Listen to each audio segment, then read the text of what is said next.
Reverse 1999 patch 1.2 is coming, but are you prepared for it? Welcome back to Cocky Gachas, and in this video I'm going to touch on everything that's coming in 1.2, including the rewards as well as some of the preparations that you might potentially want to have for some of these things that are coming in 1.2. So first, you're going to have the Nightmare at Green Lake, and this is similar to your Remake Cut 1.1 where we have the storyline that you have to use stamina to actually farm, and there is also similarly going to be a story mode and crisis mode. The rewards are exactly the same. You're going to get 600 clear drops from clearing the story mode, and also you're going to get an additional 660 from clearing the crisis mode. Crisis mode strictly provides clear drops, does not provide any of the event currency, so you just have to farm one of the stages on the story mode to keep on getting like 20 stamina for 300 event currency. In total, after clearing all of the achievements, the first clear, etc., you're going to roughly need around 4,200 stamina to clear off everything, but it runs all the way until 15th of January, so even longer than the Remake Cut 1.1 unless I'm reading this wrong, but that is going to provide you ample time. Everyone is going to be able to clear off the shop, so the hot and recommended here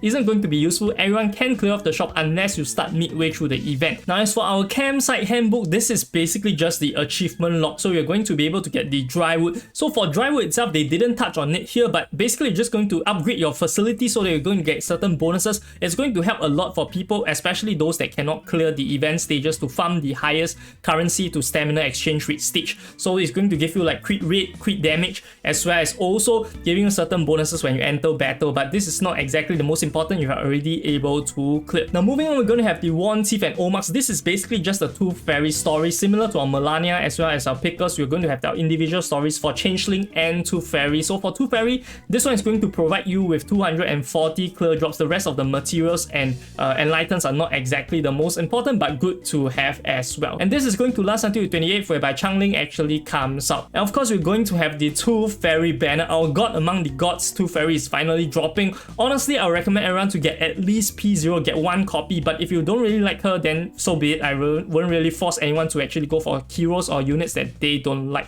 So also quite conveniently, there's going to be Beacon and also the new unit Bloney, but she isn't the most useful, I'll be honest, so I'm not going to touch too much on her. This is going to run for 21 days. Next, we're going to have Changeling banner as well as the Changeling storyline. So for Changeling banner, it's going to run for 21 days, unlike Pickles that runs for shorter, and that is because patch 1.2 is going to follow normal schedule of 42 days instead of the accelerated 28 days. So if you're thinking that we're going to catch up to CN, unfortunately this is not the case. Regardless, on her banner you're going to see Necrologist as well as Horrorpedia. Horrorpedia is much better than Bloney when it comes to usefulness as a 5-star unit, so definitely I'll touch on him when it drops itself. But this is going to be Changeling banner, also quite recommended for people, especially those with Sotheby, but personally I'm going to skip Changeling and go for Black Dwarf instead. I don't think she's as useful compared to Tooth Fairy, but if you're having difficulty clearing Limbo or just in general want a strong unit to help you make the content easier, definitely you can go for her regardless if you have Sotheby or not. And also there's going to be her story, similarly going to give you 240 clear drops. The rest of the stuff are not exactly the most notable, but good to have. Now moving on, I'm going to have the Camping Safety Guide, and this is basically just your advanced tutorial, the one that you have done already during your beginner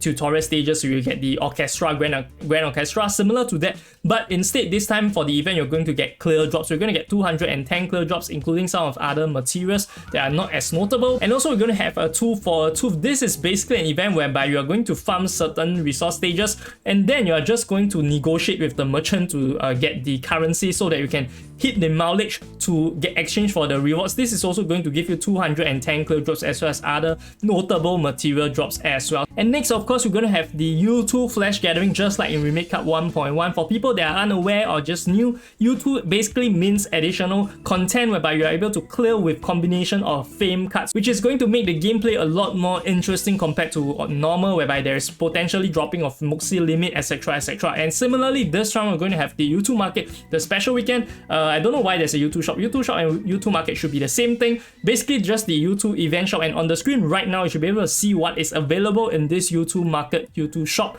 And quite notably, there's going to be a new Eagle skin. Personally, think that is pretty good. I'll definitely grab it out anyways. You will be able to obtain all of the event shop materials, including the skin, so no choice really needed there if you are able to clear. And also, we're going to have a new Wilderness set, Forest of Silence. This set apparently looks pretty good, so if you're looking to collect, me personally, I think I'll just buy out everything so that it looks good. It doesn't really matter that much, right, in the longer run, because we're going to just hit the cap regardless. So I'm probably just going to buy everything to get the additional building as well. well. We're going to have a new raw jukebox, nothing special, but with beacon skin coming. You can see on the screen, this is the beacon skin, and there are also going to be some paid skins, including Sotheby as well as X. So this is just the notable stuff. I'm not going to touch too much on the gift pack. But of course, I know you guys are most concerned with pool income, so there is also another additional login event. I think this is for every patch. It's going to be the same. There's going to be 14 free Unilogs for the first half, 7 for the second half, 7. So you're going to in total get 14. And in summary, you're going to get in total for 2 Fairy banner as well as for Changeling banner separately.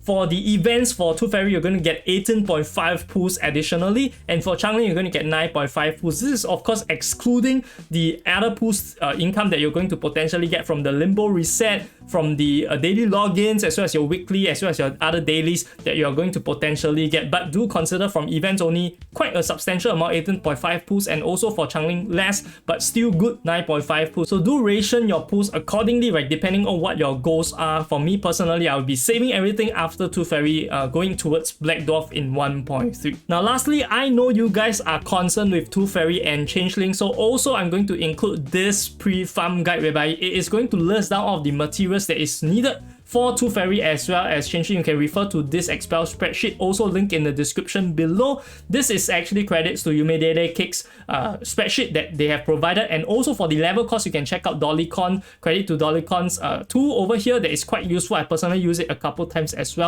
to check how much dust and Sharpodonty you need to get to the certain levels. So this is for the Insight, and you can see for 2 Fairy, especially with the event shop, for Insight 1, Insight 2, Insight 3, all of the materials are actually covered in the event shop. So what you need to farm is just basically the scrolls. You can pre-farm them now, the pages, as well as the tomes. These are the only thing you need to pre-farm. And personally, if you ask me whether you should Insight 3, the 2 Fairy right away, my thoughts are you should do so, because with the I3, you are able to immediately debuff all of the enemies right when you enter the battle. You're going to gain 2 additional baby tooth, and also because there are no good alternatives, right? Unless you want to use the Golden Fleece, in this case for I3, either Leah or for Voyager, I don't really recommend I3 Medicine Pocket. But if you want to I3 one of these options, it's also possible if you're especially new to the game, because you might have potentially some problem clearing Limbo, and a stronger DPS or sub DPS is going to help you a lot, since Star Affectors and the Mineral Affectors is going to be useful in the upcoming Limbo seasons. But also for 2 Fairy, she's also a star unit, and the additional ones, the debuff straight away from the start of the battle is also going to provide you some offensive capability. So from that end, it also kind of helps. So it really depends on you what you want to use it on. For the skeleton itself, there is honestly not good use for the rest of the units. You can see over here, right, none of these units actually uses the skeleton, hence it's going to be quite exclusive to only 2 Fairy, Ananli, as well as Centurion. And Centurion, I don't think is a good choice to I3. Similarly, Ananli I3 is kind of meh as a sub DPS, so I'd rather have 2 Fairy I3 in that case. And for Changeling, unfortunately, the Murmur of Insanity as well as the Fruit of Good and Evil, you're not able to obtain it from the event shop, so you have to pre-farm it yourself. I'll be breaking it down on the screen, you can see it. And go to the stages to farm according to Pritwin, right? This is the source that I always use to farm the materials itself. Now for Resonance for 2 Fairy, personally, I would leave her at 5 first if you're unable to clear Limbo yet. If you're able to clear Limbo, you can confidently go to 7, if not even more. The reason is because 2 Fairy to me is going to be used for a lot. Although the mantra is usually for supports to stay at max 7, I do think that once you're able to clear Limbo, you probably have a couple of your hyper carries already at Resonance 9, so you can probably also invest in 2 Fairy to go to 9 beyond. You are probably going to need her to be at that investment level for the upcoming content anyways, like such as for boss rates, whereby survivability is going to be an issue, and one of the main problems for 2 Fairy is going to be her survivability. She's going to be kind of fragile, so you definitely want to invest a bit more in her Resonance so that she is able to survive. Now for Changeling, over here you can see that this is the materials that you need for Changeling, and of course as a carry, the mantra is to always go to at least 9, if not go to 10. I think Changeling is also going to be used a lot. If you're already pulling for her, you're committed to her,